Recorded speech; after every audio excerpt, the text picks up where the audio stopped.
Well, good morning, afternoon, wherever you are. And we are back with the Watchdogs another Saturday at noon. So, how's it going, Julius? Good morning. Good morning.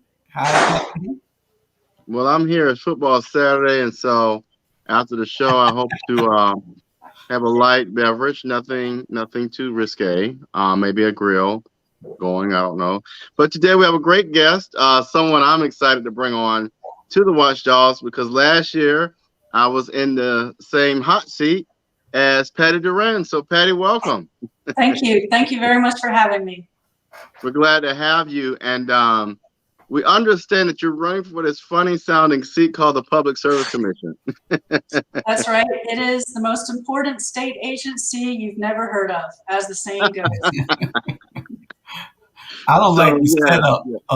of how it is though, because you all have to run statewide, but you have to live in a certain part of the state to run for certain districts, and it's a statewide. I think it's probably the only position like that where you have to live in a certain area to run for district one, two, three, four, whatever it is, and but you got to run statewide.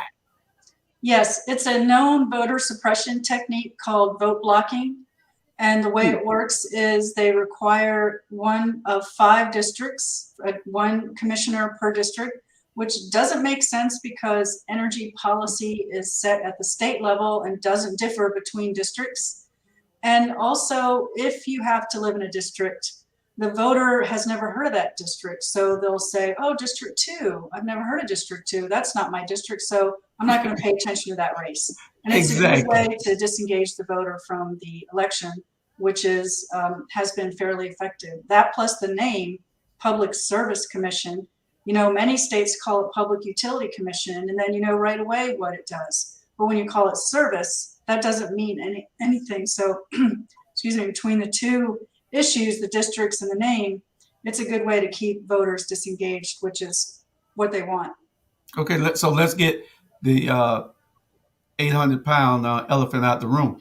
So they put, so really when they do that to confuse the voters, then what happens is big money comes in and these utility companies back the people that they want on board. So if you don't have the resources to really or a name to uh, uh, the money gonna eat you up. Big money eat little money up all the time, and that's how the game is played because there's five Republicans on there. We know that these people are backed by certain interest groups Mhm. and big money, Yeah. big business. So we have to get to the point where we can back candidates such as yourself with all our resources. It's got to be part of what we do to help you to offset the money problem that we know that they'll have from the utilities companies backing these favorite candidates. You know. Yeah, it's even worse than that because what has been happening is that the commissioners resign between elections and then the governor appoints a successor who has no experience or knowledge about energy. And energy is a very complicated, difficult subject that takes years to learn. Sometimes it takes a career to learn.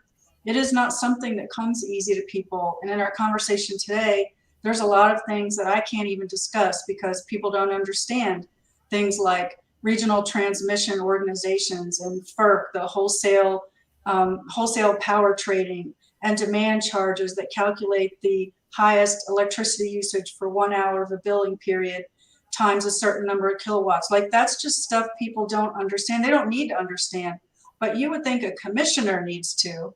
But no, the governor appoints political appointees, basically political patronage.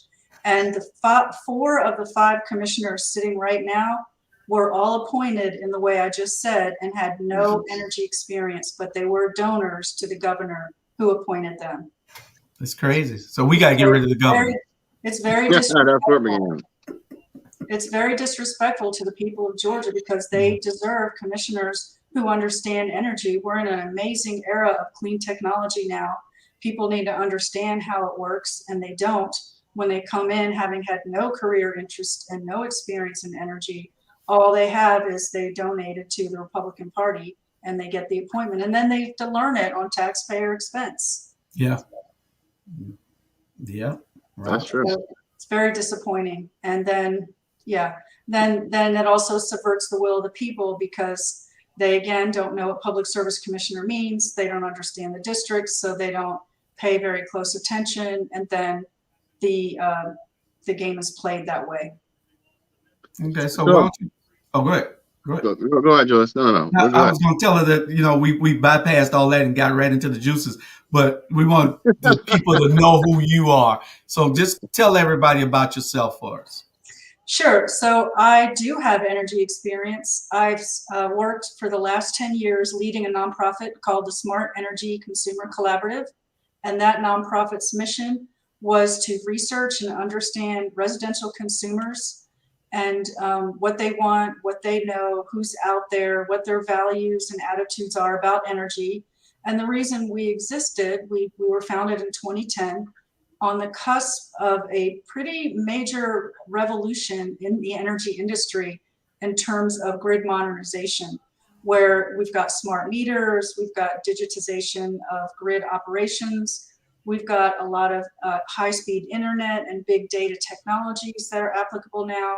And there's a lot of things happening on what we call the grid edge, which means rooftop solar, electric vehicles, smart thermostats, the connected smart home, all kinds of choices and activities that consumers can be involved in. And the energy industry wanted to know, what do consumers want, and who's out there, and how can we make sure we meet their needs and their wants. So half of our programs were research, and the other half were educational programs. So we did a lot of education with infographics, YouTube videos, social media, newsletters, websites, just the whole 9 yards. And before that, I worked at Georgia Tech for a little over a year on grid modernization research projects.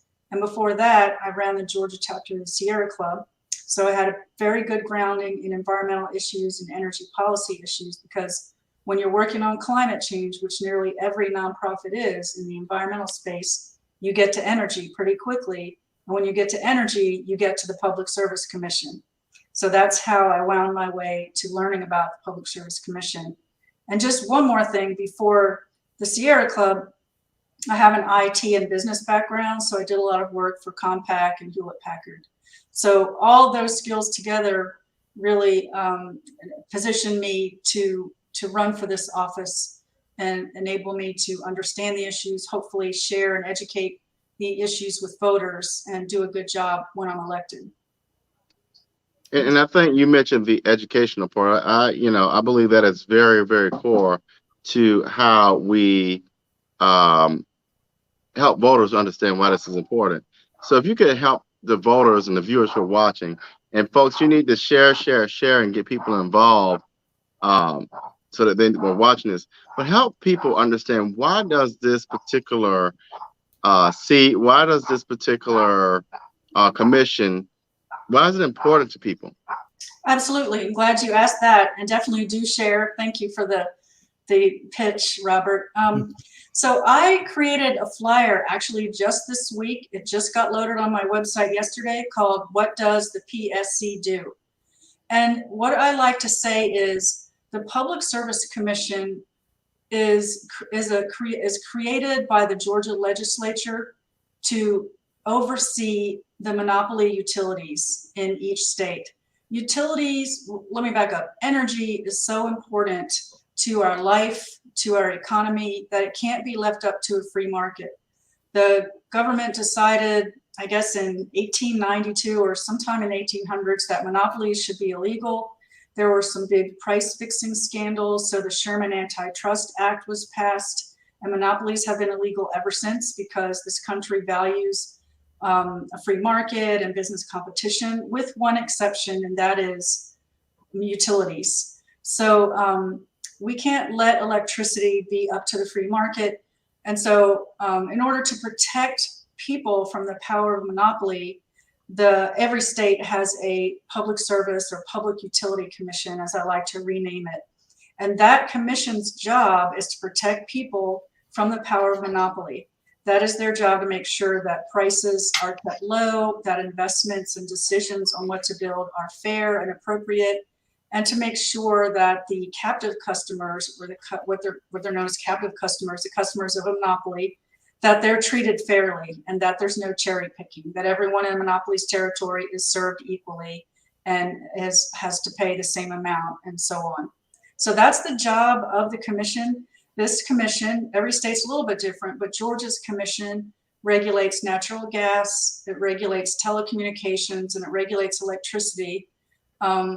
There's a slight nuance there, and they regulate a few other things, but those are the big ones. But the nuance is that natural gas and telecom have been deregulated.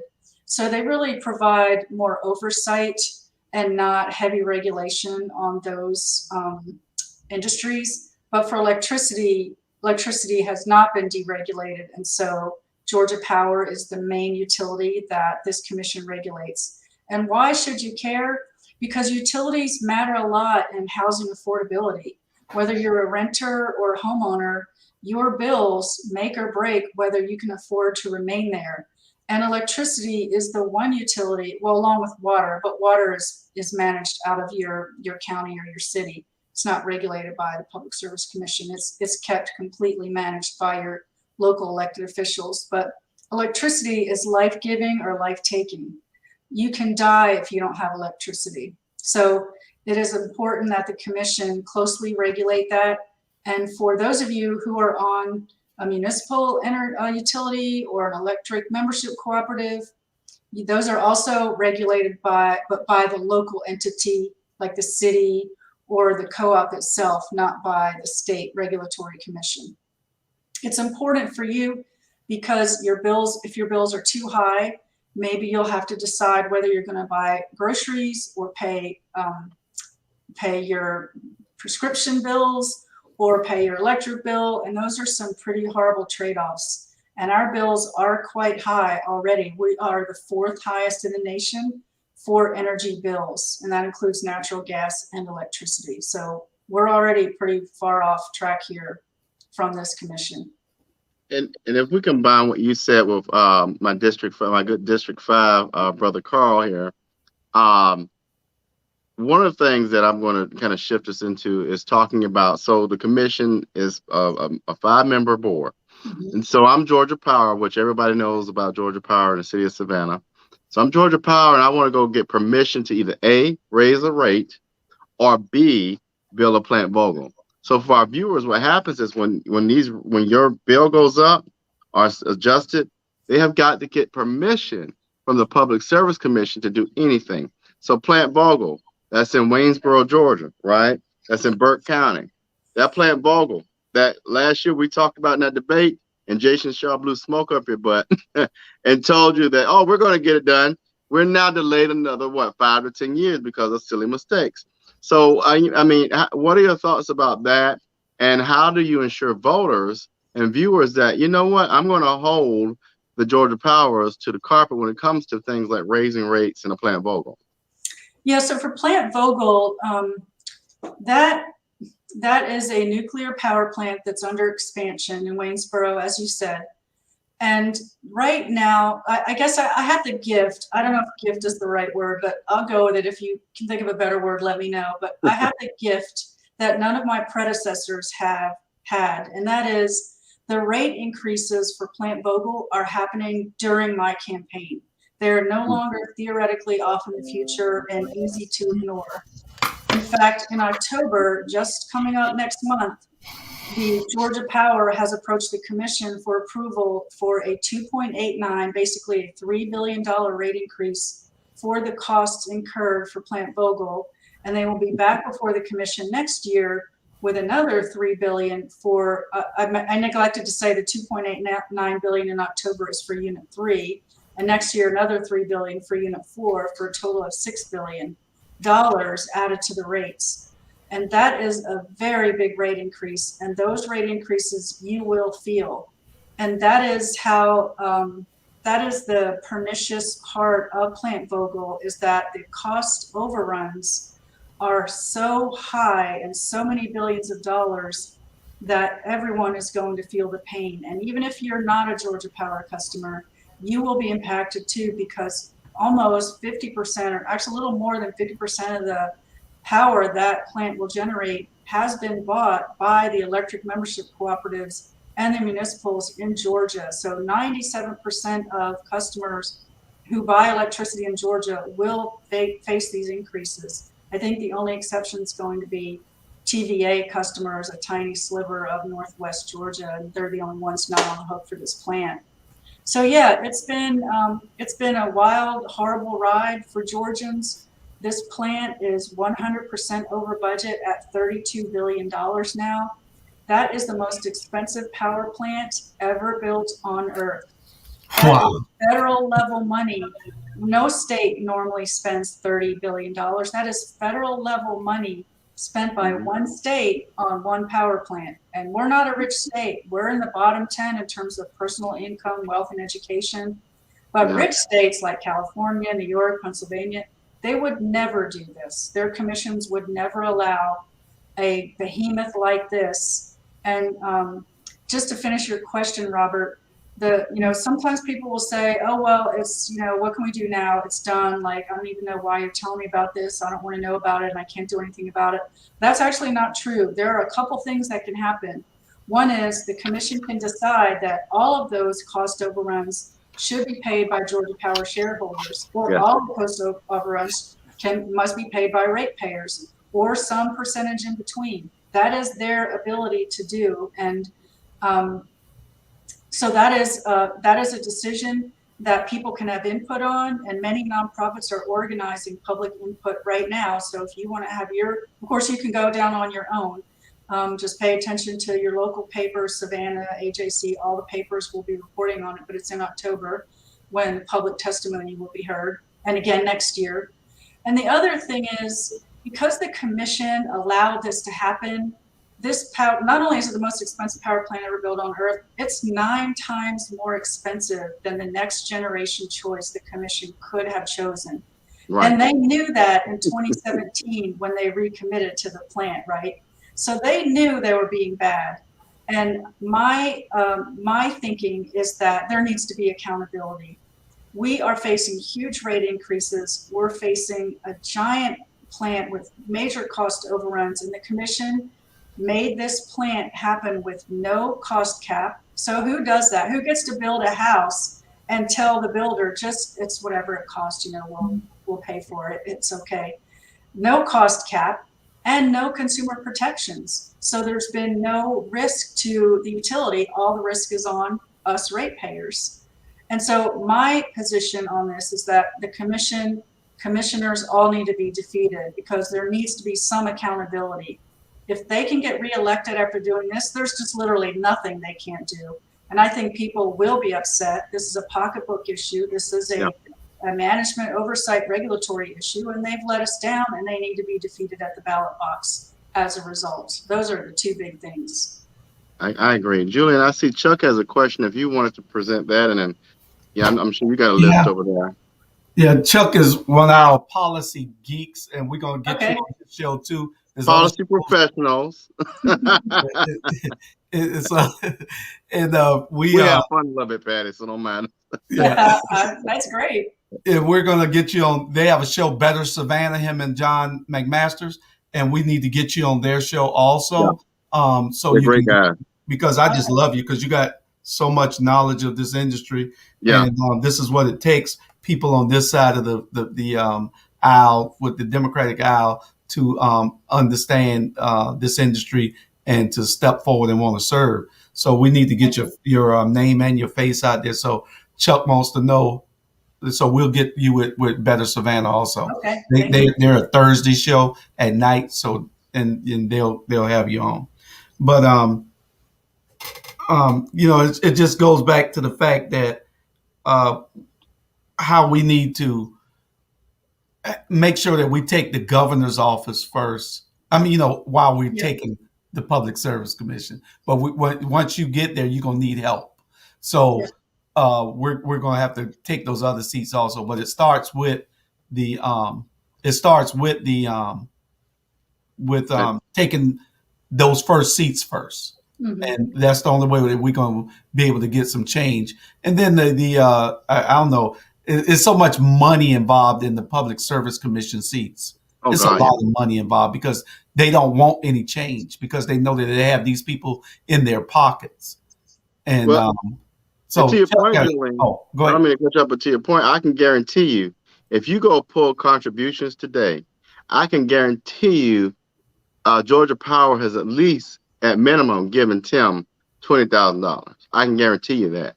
Probably more than that. And Oh, yeah, we need to yeah. talk about under the table. Um, Yeah. Yeah, what? I don't think they can legally give directly to him, but Friends of Georgia Power can give, like their Right. lobbyists, their law firm, their contractors, things Right, like that.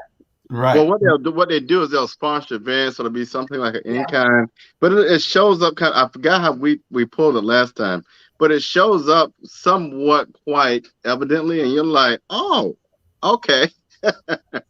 Yeah. Yeah. Chuck, we're going to let you answer Chuck's question. What is the possibility of municipalities creating co-ops to compete on price and keeping more jobs, revenue local?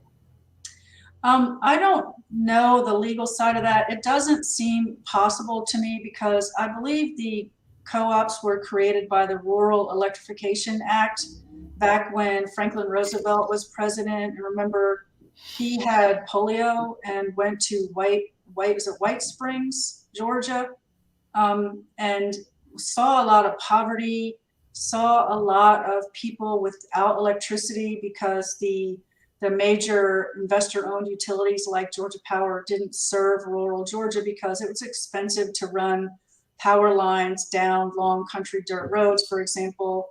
It's some of the issues that are happening now with broadband in rural Georgia. It's just not profitable for those telecoms to go there because people are spread out and the density isn't there, so they're not served. And so the government has to intervene, especially because broadband is now becoming essential to life. You can't work, you can't go to school, you can't get health care, you can't do hardly anything, as we learned during the pandemic. But and so government is intervening. But if it's just left up to the private marketplace, if it's not profitable, private companies won't go there. And so back when the co-ops were created, electricity wasn't profitable to serve rural Georgia, rural America. So I don't think a co-op can be created now. I think they're done. I think cities can. I'm not really well versed on this, but I think cities can decide they want to have a municipal utility and not be served by Georgia Power. But I don't think municipalities can leap over to a co-op. Do you know, Robert? Is that anything you've studied? We didn't find a lot of evidence around that piece. I think Okay. the newer idea of what kind of takes the place of that now would be your EMC. That's as close as you would get to it as far as local citizen involvement and stakeholder. Yeah, and there is a state law prohibiting competition with Georgia Power and a state law prohibiting the creation of new electric businesses, but I'm not well versed on that. And that's unfair right there. How you gonna make a law limiting competition? Well, Well, it's the monopoly model that we talked about earlier. and if you Um, want to take it further, talking about broadband, this is a thing that irked me last year, and that has been implemented in that they've given broadband permission to the EMCs. So now you're basically letting the EMCs monopolize around that piece. When I was on, and Patty, you'll probably agree with this. My thing is, let's let our small business owners run the broadband piece. We got yeah, tons of IT small business owners in the state of Georgia, yet you give it to the EMCs instead of our small business owners who could have thrived and developed the economy out of it. yeah, there is a lot of controversy around that too. I know that EMCs, I think for broadband, there were the pole connection fees that were an issue where electric membership cooperatives were charging something like $27 for each pole, which adds to the cost, which is already a really challenging prospect for businesses. And by the time you add pole connection fees, it was not a possible, there's no business that can make a business case out of that. So the state legislature did intervene and allow the Public Service Commission to set rates on pole connection fees, because prior to the state intervention, the PSC didn't have the legal authority. So the state gave them the authority, and then PSC passed I don't know if it's a policy or what it is, but they passed a policy that says if an electric membership corporation is in an area without broadband, the most they can charge is $2 a pole fee. If it has broadband, then they can keep what they're doing. So in that way, the state has allowed more competition. And then of course the MCs are the ones moving in on that opportunity and taking it themselves. And I don't understand enough of why private businesses can't compete in that space with EMCs. I don't really know why that's happening.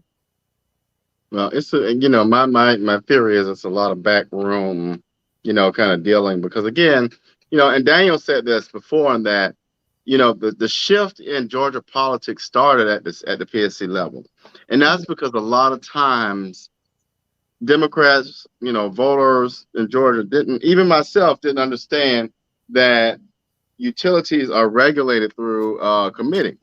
I mean, it's just something that we had to figure out. But when you understand that committee is guided by legislatures and has been impacted by the governor, it all of a sudden becomes important. And then you throw in the part of, they regulate my monthly light bill. We are Georgia Power customers here where I live in Savannah, and I looked at the bill. Do you know if you're a Georgia Power customer, you're paying $200 more a month? And when you start thinking about, oh my goodness, I could use that $200 towards a savings plan. It just gets to be more attractive about being involved and going to vote. So how do we get those apathetic voters out to vote, not just this upcoming election or this particular election next year, but every election, Well, there are several moving parts. One thing people forget, I think even state officials forget, is that monopolies are created by the people of Georgia through their state legislature. And in exchange for that monopoly, the utility agrees to serve the public interest and agrees to be regulated and agrees as a loosely used, but agrees to a guaranteed profit. So they literally cannot fail. There will not be a Kmart bankruptcy for any utility, which is good. We don't want a utility to go bankrupt. We want them to be producing electricity and serving our needs. But we also want them to be making a reasonable profit and not making gonzo profits. And what I sometimes say is that middle and lower income Georgians are transferring their wealth to the executive suite of Georgia Power because the costs are so high and the decisions are made to build power plants when they're not needed. In terms of the few things that I think are at play that will enable more attention to this race is that I do have experience educating people around energy. For 10 years I did that, so I will be doing that very strongly in this race. There is a lot of very robust social media campaign that I plan to run. But also, here are some external things to whether or not I do a good job. Things that people care about that means this race will get their attention. One is climate change is here and it's happening now and it's harming us all. And we have droughts, we have flooding, we have severe storms, and we have coastal sea level rise. So that is an issue that the Public Service Commission can address or not, and has chosen not to. So that I think will get a lot more people's attention than in the past. The other thing is what I said earlier, the rate increases are happening during my campaign. They're not theoretical anymore, and people care about pocketbook issues. When it affects them directly, they pay attention. And then the third thing is we're in an era of clean technology that Plant Vogel and Georgia Power has signaled its interest in getting approval for a natural gas plant next year in 2022's integrated resource plan. That cannot happen. We can't continue to build fossil fuel plants as though climate change isn't here and as though a clean technology economy isn't here. Georgia wants to be on the front end of technological solutions. Just look at Gwinnett County and Sandy Springs and Atlanta and all these great tech firms moving here. There is a tremendous amount of exciting changes happening in the energy industry with programs and technologies. There is never a need to build another giant, what I call 19th century technology, a giant power plant off in rural Georgia with transmission lines transmitting the electricity to populated areas. Like, that's so old school. We need new vision.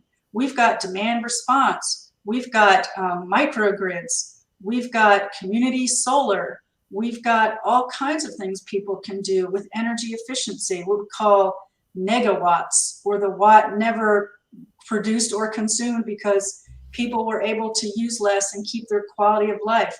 We've got electric vehicles now, which are an exciting, fun car to drive and can plug into your home and charge back to your home, with not quite here yet, but very close, where you can power your home during an outage from your electric car. And then you've got battery storage. Like, I could go on. There's just so many exciting things happening.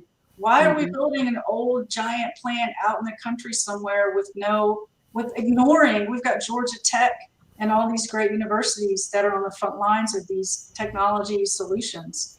Let's go there. Let's join the rest of the country and the world in this space.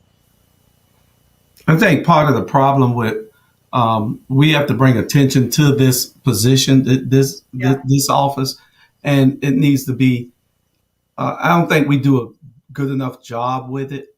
We know about the governor, we know about the secretary of state, we know this office is just as important because they send us a bill. They're responsible for our bill coming from these utility companies and what it is, whether it's high or low. And that needs to be the message that if you want your bill, your electric bill and your cell phone bill or whatever to go down, any utility bills, you need to vote Patty Durand. Yeah. If you care about climate change, if you care about your bill, we learned from our research that consumers care about energy for one of three reasons. They don't want to pay a big bill, they're struggling to pay bills, and they want a low bill. Or they care about climate change and sustainability. That's the other big reason, green energy. They care about the future of the planet and what they're bequeathing their children. And the third thing is that some people really like technology. They like smart speakers. It's the fastest adopted new technology in the history of the planet. If you were to look at a technology adoption curve, starting with mainframe computers and desktop computers and laptop computers, and then smartphones and iPads, and then the iPod, and then here we have a smart speaker. More people have Alexa and Google and the adoption curve was really low for that technology. And some people just like cool technology. So those are the three main areas that people have when it comes to energy. And the Public Service Commission, what I like to call the Public Utility Commission, they're on the front lines of all three of those issues. Yeah. And what you're talking about, it prompted me, it triggered me to think about Joe Biden's infrastructure plan. It amazes me nowadays that even some of our more astute and seasoned voters tend not to think about infrastructure as an issue. To me, infrastructure in Georgia has been an issue ever since, how long has the movie industry been here? Technically about 7 years or so. When you start seeing those types of major shifts, right, that means our roads, our broadband, everything that impacts how we operate logistically impacts the infrastructure. So when you think about that from the Public Service Commissioner, I like your term, Public Utility Commission standpoint, how do you kind of share, what is your vision for that as you step forward into that role? Well, I envision so 10 years ago when I first started at the Smart Energy Consumer Collaborative, smart meters were a very big and controversial issue. There were groups that formed called Stop Smart Meters, and those groups claimed that smart meters caused brain cancer, or they allowed the government intrusion into your home, or they could be hacked and someone could turn out your electricity, or that someone could use a smart meter to tell if you're home. And I would joke, I would joke like, look, they can tell if you're home because your car's in the driveway and your lights are on. Like, they don't need a smart meter to tell if you're home. But that technology was supposed to be the means for consumer empowerment and engagement. That was supposed to be the way people could do games on their phone, be given programs to save money, be given ability to go online and see their usage or sign up for bill alerts or outage alerts. And some of that did happen. But the big consumer empowerment piece never happened because it didn't benefit the utility, unfortunately. And one of the benefits of my job at Smart Energy Consumer Collaborative was that I traveled all across the country and went to energy conferences at least once a month, sometimes twice. And I presented findings from our research. And I could see what other commissions are doing. And I saw what other utilities are doing. And we even gave awards once a year, 5 different awards in 5 different categories to utilities across the country. The categories were consumer education, who's done a good job educating consumers, consumer engagement, who's done a good job with programs that consumers have enrolled in, small, medium business engagement, low income programs, and change management, who's done a good job changing the culture of their utility to focus more on consumers and less on delivering electrons and engineering solutions, because that is a shift underway at every state commission and every state utility. But I'd come back to Georgia and be disappointed because we weren't doing a lot of those things here. So my vision is to actually bring, and each year we had 5 awards, and we had a winner and a sub awardee, second place. So there were 10 a year, and we did that for 5 years. So there's at least 50. And of course, I would read 10 submissions per award. So I'm real clear on what's happening across the U.S. I've got a really good grasp of programs. So some of the programs, for example, would be like a peak time rebate. Peak energy is the time of day and hot summer afternoons, June, July, and August, when electricity is the most expensive. And so many commissions require their utilities to offer programs to consumers to avoid peak so that it's less expensive to meet the needs of the base. But there's not any meaningful demand response here in Georgia. So people just pay a lot for electricity because there's a lot of extra power plants to meet that demand. That should not happen. So that would be an example, like demand response programs, peak time rebates. Georgia has choked off meaningful rooftop solar through very low caps on how many people can enroll in the new net metering program, which means that solar customers receive a shorter payback on their investment. A lot of people want solar in Georgia, but can't get it because the payback is so long, because the power company is not required by the commission to offer what most other states offer, which is retail net metering. And I know it's wonky, and I'm sorry. But that is something, Georgia has less than 0.5% of rooftop solar for Georgia Power customers, less than 0.5%. So that's another program. So peak time rebate, rooftop solar. Electric vehicles is another program. The state has passed a very punitive tax bill for EVs that they have to pay that is probably 5 times more than what gas drivers have to pay every year. And I have an electric vehicle, so every year I have to pay $220 just because I have an electric vehicle on top of the taxes. And I have a gas vehicle too. If you put them side by side, it is crazy how much more it costs to drive an electric vehicle. So there's a whole and then there's the whole host of clean tech, new tech, microgrids, community solar, all those things I talked about. That's the vision I have for the Georgia Public Service Commission. Yeah. And I'm going to sum up really quick what you said for our viewers, and then Julius, I'm gonna throw you a pass. But but folks, what's being said, just to break it down for you, is that the current Public Service Commission, 5 Republicans, have given Georgia Power a free pass to do what they want with their bill, with what they want with their decisions. I can guarantee you Georgia Power could probably say, we want to build an ice sculpture in the middle of Tybee Island, and the Public Service Commission will approve it. That's just how bad it has become. And if you don't get out here and vote and vote for Patty Durand, they're going to build an ice sculpture. You're going to pay $20 million for it. I guarantee it. I guarantee it.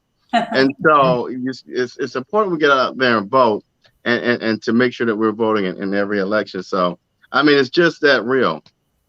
Yeah, I mean, I don't know how much more time I have, but I do want to say that if any of you are building a new home or moving into a new apartment or a new condo, Georgia Power, this is an example to back up your statement, Robert.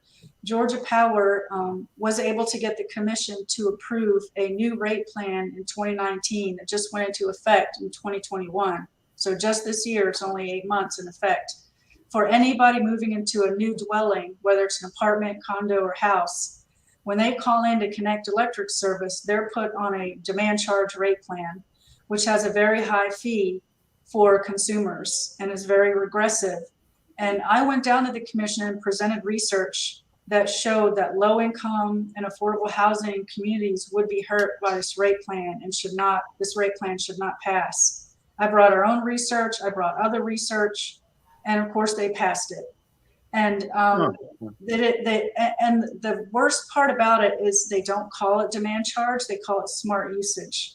You know, smart has a positive connotation, right? We love our smartphones. Yeah, but good with language. It means something, though. A smart something means that there's internet connectivity and digital support for that smart thing.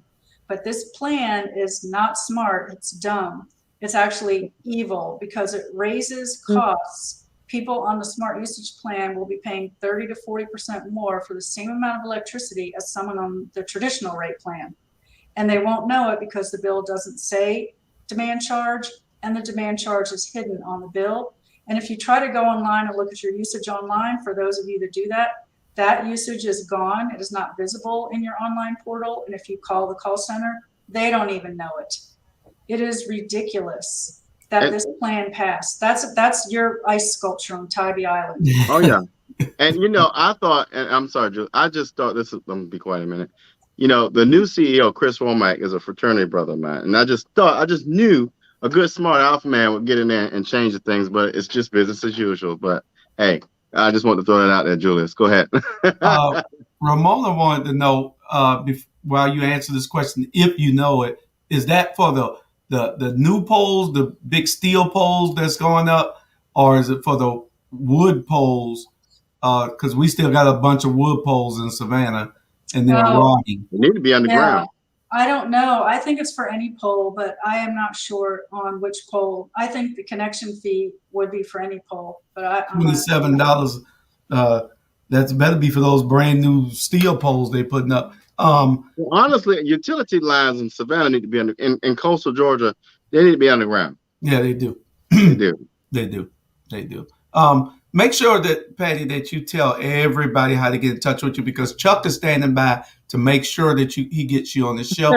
So make sure you give him your email if you want to put a number that you got or whatever, so that we could get you on those shows also. Yeah, it's easy. It's pattyforpsc.com, and it's FOR, not the number, but it's Patty with a Y. And it's my name as I signed in, Patty for PSC. So my email is patty@pattyforpsc.com, and my website is pattyforpsc.com. So it's pretty easy to find me. And she may also be, but I think it'll be a great conversation. We have two alderwomen three that look at affordable housing. One that has a show, and she's really passionate about affordable housing, low income families, livable wage. That would be an excellent conversation to talk about some of the pieces you raised around how does now the utility piece hinder that whole affordable living. Yeah. I will admit, I was appalled when this rate plan passed, and I went to see my opponent to ask him why it passed, because I really was surprised. The city of Atlanta, like every city, is undergoing gentrification issues. Oh yeah. They're working hard to address that with a program they call One Atlanta, where they have bonds, incentives, goals. They're working with the building community and the affordable housing community to build more stock, to ease the pressure so people can stay in Atlanta and live where they want to live. And the idea that all that new housing, there's articles every day in the paper, a new housing unit's open, that's affordable housing. All and plus non-affordable, like nobody should pay more for electricity than they deserve to. But let's just stay focused on affordable. All that new affordable housing stock is going to be put on this rate plan. The only exceptions would be is if it's a HUD guaranteed property where HUD requires the utilities to be included in the rent, that would not be affected. But if the resident is paying their own electric bill and they're in a new complex because people are trying to deal with this issue we have with housing shortages, they're on a rate plan they should not be on. And that upset me. I went to see the commissioner and he said, "Oh, we didn't pass that. You have a draft. The final one didn't have that in it. So, I'll have my assistant send you the right one." And I'm like, okay, well, I'm pretty sure I have the right one, but okay. So I left, went back to my office, and she sent me the one I had. He was actually wrong. He thought that it didn't pass. So I was like, wow, are you kidding me? You have this major important rate plan the commission didn't even do a study on. Like, there's no commission in the country that would pass a new rate plan and not study its impact on customers. That's just not done. That's your job. What people don't understand is the commission has a staff. Staff will do the research. Yeah. They don't read. The commissioners don't read it, but the staff does the research. The staff makes recommendation, and you know this, Patty. I'm just telling viewers. Staff will make a recommendation based on the research, and the commissioners will still do the things that help the corporations, which are their buddies they go play golf with. That's right. They ignored the staff because staff did do the research, and staff said, "Don't do it. Don't pass this rate plan." And they ignored staff. They ignored me. I wasn't the only one. There were other people that appealed, nonprofits and some members of the public that said, "Don't do this," and they did it. And then I went back to see him a second time, and I said, "Okay, now we're agreed this passed. Like, why did you vote for it? Why did the commission pass it?" And then he offered up, "Well, they can save money. They can save money. I know they can. They just have to not use more than one appliance at a time." And I'm like, well, Commissioner, your baking dinner and your refrigerator defrost kicks on. You can't control that. What, are you supposed to turn off the oven? And anyway, I have research that shows they can save money, but maybe you have research. I don't know everything. Maybe you have study I haven't seen. Could I see what your research is about that point? He said, "Oh, I don't have research, just what I think." I was like, wow, okay. Wow, that is horrible. So that actually remains very upsetting to me. But Chuck said he wants to make sure he sees you debate Tim Echols once you win the nomination. Well, and I have worked hard to reach the affordable housing community. I did finally meet about 20 of them on a Zoom webinar last week. I wanted them to know about this. I think this is a dark horse that people don't see coming, and I want them to know about it because you have to be really geeky wonky to know this is happening, because they call it smart usage. Wow. Yeah. It's crazy. It is crazy. It is now, crazy. Let me ask you, Patty, are there, and you're representing the Democratic Party, are you contested do you have a primary? Yeah. Are you officially the nominee at this moment? I have a primary and I'm not contested at this moment. I'm hoping that I won't be, but of course, anyone can enter that decides to, but right now I'm not opposed. Okay. And perfect. Julius, I'm gonna be quiet, Julius. I get passionate about this. You need to keep talking. Daniel and I were in your shoes last year, so it's interesting, as you said, once you learn about this stuff, and the more you become angry at some point, because it's like these folks don't even give excuse my language, they don't give a damn about the consumer. They don't. And it's sad. Yeah. That is one thing I said in my meeting with my opponent is, who is looking out for Mary No Money and Ordinary Joe? Like, these major corporations have lots of lobbyists, deep pocket lobbyists that make a lot of money. There's no one down there except for the Public Service Commission staff, which, they are routinely ignored, lobbying on behalf of consumers, except for commissioners. They're supposed to be, but that's not how it works. Well, let's hope that you don't have anybody else jump in the race, and that you'll be the only person on the Democratic side, so we can get you here and take you around and and put you on all the shows so you I can would love to. carry this region. We need to make sure you carry the 1st congressional district. Thank Oh, yeah. So We're we have, locked and loaded now. yeah, I would be delighted. make sure we get all your signs, everything, Yeah. and so we can put you out there. Thank Yeah, I you so volunteer much. James Jones to make sure you send him those signs. He'll take care of it. Yeah. Yeah, Jay will get them out. He's going to kill me today. He's just waiting. Until, I know he's going to wait. He's going to find me in Walmart and take me out. Yeah, but Jay's waiting until we make sure that I know, I'm nobody just has picking a on him. primary, Right. or after the primary, then the Democratic Party, because we all members of the Democratic Party here. So, He's very fair. yeah, fair. so right. So, but we can do what we want to do until then. All right. I don't get in trouble, Jay. Jay mean. This platform is outside of the Democratic Party.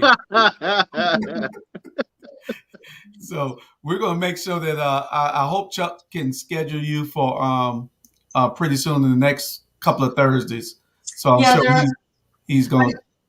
I know we're out of time. There are a couple other issues maybe I can get into with him, or maybe you can have me back. But another thing, other issues that I want to get to at some point is racial equity and environmental justice.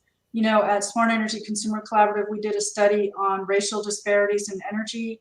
That was one of at least 5 that came out the fall and winter after the Black Lives Matter movement. The energy industry realized, like many industries, that they had not done a good enough job examining on 2 fronts. One is, are there enough people of color in leadership positions and in energy? And 2, how do people of color experience energy from paying bills and from dirty plants, and not only plants, but incinerators and other industrial processes sited near their communities? So that's a whole area that I know a lot about and I'd like to get into. And the other issue is ethics and transparency at the commission, because, for instance, nearly every report is redacted. And there were some funny tweets on Twitter that some energy professionals that I follow posted, and he said, "Who redacts acknowledgments? We would like to thank redacted, redacted, redacted, and we would also like to thank redacted, redacted." And I read it with dread, and I knew who it was going to be, and it was Georgia Power. And there's not only that, but there's you have to pay for public transcripts. They have an ex parte rule, which means that the power company can talk to commissioners privately about business before the commission, all the way up until it's time for the vote, and then they can't. That's much too late. That's racketeering almost. They put some racketeering. Yeah. How you put this on the books where they could do this and I'm talking about. Oh, when you own the governor's house, the legislature, that's why Kemp and his friends get to do what they want to do. They have no checks and balances. Yeah, well, the same here in Fort Wentworth. That's the same thing. It's government. I'm serious. It is crazy. It's time for a new voice on the commission, and I agree. Thanks to Stacey Abrams and the Fair Fight, Get Out the Vote work that she's done, and plus just the demographics, but between the demographic changes and Stacey Abrams' work, that I think we're poised to see we have a really strong slate in 2022, the Democratic Party does. I think we're poised to see a whole new day in Georgia after the 2022 elections between all these things. That would be absolutely awesome. It's going to just take a massive media campaign and ground game. Yeah. Those are the things that wins elections these days. So we got to get in the fight. We got about 3 minutes left, or 4 or 5 minutes left. We got all day, but it's our show. Look, it's college football. You don't have all day.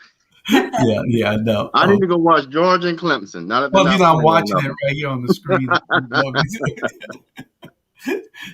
So just glancing at the scores. But Patty, we love you. Thank you. And that I don't care who else get in the race. And what is District 4? Well, it's statewide, and that's why I made the mistake there, Patty. I wouldn't even tell people what district it is. It's a statewide race. Right. That, like you said, throws people off. Right, it does. Thank you for that advice, Robert. I was about to answer them, but I like your answer better. Yeah, that is good. That we won't even put on there. Just vote. Yeah, just vote. It's everybody. Everybody. Everybody. Patty, we would love to have you down in Savannah. So if you can ever get down this way, I mean, Well, as our great chairman of the Democratic Party would like to say, we are probably the third most important county in the state of Georgia when it comes to gathering votes. So, you know, if you, like one of the ag commissioners or whoever wins that contest, hey, a caravan of the candidates in Savannah, we can make it happen. Excellent. Again, call Jay Jones. He would love to organize that. I will be there. I will be there having my shrimp and grits and mint juleps. Oh yeah, Julius All right. will make great shrimp and grits, so Julius will handle that part. Sounds awesome. Oh, okay. Chuck and I'll just be the we'll moderate. We'll moderate the conversation. Okay. Well, if you can give your closing and give your information out one more time so that you can. Okay, great. I will. I would like to say to all the listeners and viewers that if you elect me, I will bring ethics and transparency to the Public Service Commission. I will make sure that Georgia Power plays fair with the people of Georgia who have granted them a monopoly, but require of them that they serve the public interest, which is often forgotten and has definitely been forgotten by the current suite of commissioners. I will also make sure that people are treated respectfully. Like, for instance, last summer during the height of the pandemic, the commission authorized Georgia Power to disconnect over 32,000 people in July and August when the economy was still shut down and temperatures were very high, putting people's lives at risk. That was wrong, and I think that should not continue. There should be policies that prevent that. We were the only state in the nation that did that. Other states also resumed disconnections at some point. You can't not have disconnections ever, but they waited until the fall and the winter, or maybe even waited a year to give people a chance to recover, figure out what to do with their lives during the pandemic, or avoid high temperatures. And that was very disrespectful. I will bring respect for Georgians to the commission, and I will also bring new clean technologies to Georgia so that we can participate in the economy that the rest of the country is participating in, just not Georgia and a few other states in the South. So I hope that you'll elect me. You can reach me at pattyforpsc.com. Patty's with a Y and it's FOR, not the number. And visit my website at pattyforpsc.com. There's a lot of information there. I hope you'll visit there. Like Robert said, I need support. I need financial support. It doesn't have to be a lot. It can be $10 or $15 a month for a recurring donation. Even if you can only give a one-time $20 gift, the number of donors also matters a lot. Of course, if you can give more, please do, because I need to get on television so that I can get my name out there and be seen and heard and known. So thank you so much for your time. And Robert and Julius, thank you so much for having me. I'm really appreciative. We enjoy it. All right. Well, we'll see everyone next week. Same time, same place. Who we got next week? Go ahead. Who we got next week? I can't remember. Right. Look, my week has been like a roller coaster. So I just know that Georgia and Clemson plays today. That's all that really matters. And he has a grill. He's doing his grill. Yeah. So go Dogs and go Tigers. All right. All right, Patty. Thanks again, Patty. Thank you.